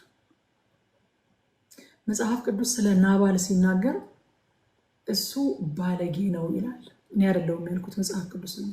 ሰነፍ ነው፣ ባለጌ ነው ይልና ምክንያቱን ሲናገር ማን ይነግረዋል? ሰው የሚለውን ነገር አይሰማም ነበር ይላል። ያ ባሪያው ካስታወሳችሁ ስለ ዳዊት ሊያስጠነቅቀው ፈልጎ ግን የሚሰማ ሰው አይደለም። ስለዚህ ተወውና ሄዶ ለአቢግያ አንቺ አስተዋይ ሴት ነሽ፣ እሱ እንደሆነ ሰው የሚነግረውን ነገር የሚሰማ ሰው አይደለም፣ እንደ ስሙ ባለጌ ሰነፍ እንደሆነ ታውቂያለሽ አላት። ሰው የሚላችሁን ነገር የማትሰሙበት የእድገት ደረጃ አትድረሱ፣ ይቅርባችሁ። አንድ ሰው ምን አለ? ላጲስ የተፈጠረው ለሚሳሳቱ ሰዎች ነው አለ። አንደኛው አይ እንደዛ አይደለም አለ። ላጲስ የተፈጠረው ስህተታቸውን ማረም ለሚፈልጉ ሰዎች፣ ከስህተታቸው ለመታረም ፈቃደኛ ለሆኑ ሰዎች ነው አለ። ጌታ ይባረክ። የማትታረሙበት ስፍራ ላይ አትድረሱ። ከዛ ሙሴ መሪዎችን መረጠ። መመዘኛዎች ተቀመጡ። 4 መመዘኛዎች: እውቀት፣ እግዚአብሔርን መፍራት፣ ታማኝነት፣ አለማዳላት። እውቀት 1/4ኛውን የያዘ። ምክንያቱም እግዚአብሔር በዓለም ሚዛን አይደለም የሚመርጠው የሚመዝነው፣ 1/4ኛው። አንዳንድ ጊዜ ለእውቀት በጣም ሰፊ ስፍራ ስንሰጥ እንገኛለን። አንዳንድ ጊዜ ደግሞ ተገቢውን ስፍራ አለመስጠት ለእውቀት ልክ አይደለም። በቦታው በስፍራው በሚፈለገው አቅጣጫ እውቀቱ ያላቸው ሰዎች ያስፈልጉናል። ግን እውቀታቸው የኳሊፊኬሽኑን 1/4ኛ ነው የሚያሟላ። ሌላው ምንድነው? በሙሉ እግዚአብሔርን መፍራት፣ ታማኝነት፣ አለማዳላት፣ መማለጃን አለመቀበል። እነዚህን የሚያሟሉ ይመረጡ አለ። ከህዝቡ መካከል እነዚህ ተመረጡ። ሐዋርያት ሥራ ምዕራፍ 6 ላይ ካስታወሳችሁ ወንድሞች ሆይ ዲያቆናትን ሊመርጡ ሲሉ በመልካም የተመሰከረላቸውን መንፈስ ቅዱስና ጥበብም የሞላባቸውን 7 ሰዎች ከእናንተ መረጡ፣ ለዚህም ጉዳይ እንሾማቸዋለን አለ። አያችሁ፣ የቀረበው መመዘኛ በሙሉ በጣም የሚገርም ነው። በመልካም የተመሰከረላቸው ካራክተር፣ መንፈስ ቅዱስና ጥበብ የሞላባቸው መንፈሳዊነት፣ 7 ሰዎችን ከእናንተ መረጡ፣ ለዚህም ጉዳይ እንሾማቸዋለን አለ። የሚገርመው ነገር እነዛ ሰዎች ተመረጡ ይልና ምን ሊያደርጉ ነው የተመረጡት ይላል? ከሙሴ ጋር ሸክምን ደግሞ ሊሸከሙ ይላል። መመረጥ መሾም፣ አገልጋይ መሆን፣ መሪ መሆን፣ በእግዚአብሔር ሕዝብ ላይ መሾም ሸክምን ለመሸከም ነው እንጂ በእግዚአብሔር ሕዝብ ላይ ለመሰልጠን አይደለም። አንዴ ደቀ መዛሙርቱ ካስታወሳችሁ ይህን ተናግሬ ጨርሳለሁ። ደቀ መዛሙርቱ ጸብ ውስጥ ገቡ። ለምንድነው ጸብ ውስጥ የገቡት? ያዕቆብና ዮሐንስ ለየት ብለው ሄደው ጌታን አንድ ነገር ልንለምን ፈልገን ነበር አሉት። ምንድነው ሲሉ በክብር ጊዜ ግራና ቀኝ እንድንቀመጥ አሉት። አይ እኔ በዛን ጊዜ በግራና በቀኝ መቀመጥ የምሰጠው እኔ አይደለሁኝም አለ። ግን ለማንኛውም እናንተ ግን እኔ የምጠመቃትን ጥምቀት ትጠመቁ፣ እኔ የምጠጣትን ጽዋ ልጠጡ ትችላላችሁ እንዴ አላቸው። አዎ እንችላለን አሉ። ከዛ በኋላ የፈለጉት ነገር እነሱ እንዳሰቡት እንዳልሆነ ነገራቸው። ስልጣን ፈልገው ነው እንደዛ ሲሉ የነበረው። ማርቆስ 10:42-45 ኢየሱስም ወደ እርሱ ጠርቶ እንደዚህ አላቸው ይላል። የአሕዛብ አለቆች ተብሎ የምታስቡት እንዲገዟቸው ታላላቆቻቸውን በላያቸው እንዲሰለጥኑ ታውቃላችሁ አለ። በእናንተስ እንዲህ አይደለም። በቃ እኔ አሁን መጨረሻ የምፈልገው በእኛ ዘንድ እንዲህ አይደለም ብላችሁ እንድትጽፉ ነው። በቃ እና ይሄንን ለህይወት ዘመናችሁ መርህ አድርጋችሁ እንድትይዙት። ስታገለግሉ አገልጋዮች አላችሁ እዚህ ውስጥ ደግሞ በሙላት ገና ወደ አገልግሎት ያልገባችሁ እየተንደረደራችሁ ያላችሁ አላችሁ። በአገልግሎት ላይ ያላችሁ ወደፊትም ወደ አገልግሎት የምትገቡ ይሄንን መርህ የጌታችን የኢየሱስ ክርስቶስን መርህ እንድትይዙት፣ በእኛ ዘንድ እንደዚህ አይደለም እንድትሉ። በአሕዛብ ዘንድ ገዢዎቻቸው መሪዎቻቸው ምን ያደርጓቸዋል? ይገዟቸዋል፣ ይሰለጥኑባቸዋል። በእናንተ ዘንድ ግን እንደዚህ አይደለም። ሃሌሉያ። ነገር ግን ማንም ከእናንተ ታላቅ ሊሆን የሚወድ የእናንተ አገልጋይ ይሁን፣ ከእናንተ ማንም ፊተኛ ሊሆን የሚወድ ሁሉ ባሪያ ይሁን። እንዲሁም የሰው ልጅ ሊያገለግልና ነፍሱን ለብዙዎች ቤዛ ሊሰጥ እንጂ እንዲያገለግሉት አልመጣም። ምሳሌ የሚሆንን ነገር አድርጎ አሳያቸውና በእናንተ እንደዚህ አይደለም። አሕዛብ ጋር የተለመደው እንደዚህ ነው። መሪዎቻቸው ቁጭ ብድግ ነው የሚያደርጓቸው አለ። እናንተ ጋር ግን እንደዚህ አይደለም። እናንተ ጋር ቁጭ ብድግ እንድትሉላቸው አይደለም፣ እንዲሉላቸው አይደለም። እናንተ ቁጭ ብድግ ብላችሁ ልታስተናግዷቸውና ልታገለግሏቸው፣ ዝቅ ብላችሁ ልታገለግሏቸው። ዮሐንስ ወንጌል ምዕራፍ 13 ላይ ካስታወሳችሁ ጌታ የደቀ መዛሙርቱ ነገር ያጠበበት ቦታ ላይ ከመቀመጫው ተነሳ ይላል፣ መጎናጸፊያውንም አኖረ፣ እራፊ ጨርቅ ወሰደ፣ ታጠቀ፣ እግራቸውንም ሊያጥባቸው ዝቅ አለ ይላል። አያችሁ ወገኖቼ፣ ይሄ ኢተርኒቲ በአጠቃላይ በዘላለም ውስጥ የተደረገውን ነገር ነው የሚያሳየው። በቃ የእግዚአብሔር ልጅ በመቀመጫው በክብሩ በዙፋኑ መጎናጸፊያውን አድርጎ በንግስና ይኖር የነበረው መጎናጸፊያውን አወለቀ፣ ከመቀመጫው ተነሳ፣ መጎናጸፊያውን አኖረ። ከዛስ እራፊ ጨርቅ ወስዶ ታጠቀ፣ ሰውነትን ለበሰ፣ ስጋን ገንዘቡ አደረገ። ከዛ ዝቅ ብሎ የደቀ መዛሙርቱን እግር ሊያጥብ ጀመረ። አታጥበንም ሲሉት በእኔ ዘንድ እድል ፈንታ የላችሁም ካላጠብኳችሁ እድል ፈንታ የላችሁም አላቸው። ለምን? የሰው ልጅ ሊያገለግሉት አልመጣም፣ ሊያገለግልና ነፍሱን ስለሌሎች ቤዛ አድርጎ ሊሰጥ ነው እንጂ። ምሳሌያችን እሱ ከሆነ እሱን መምሰል ይሆንልን። ሃሌሉያ! ክብር ለኢየሱስ ይሁን።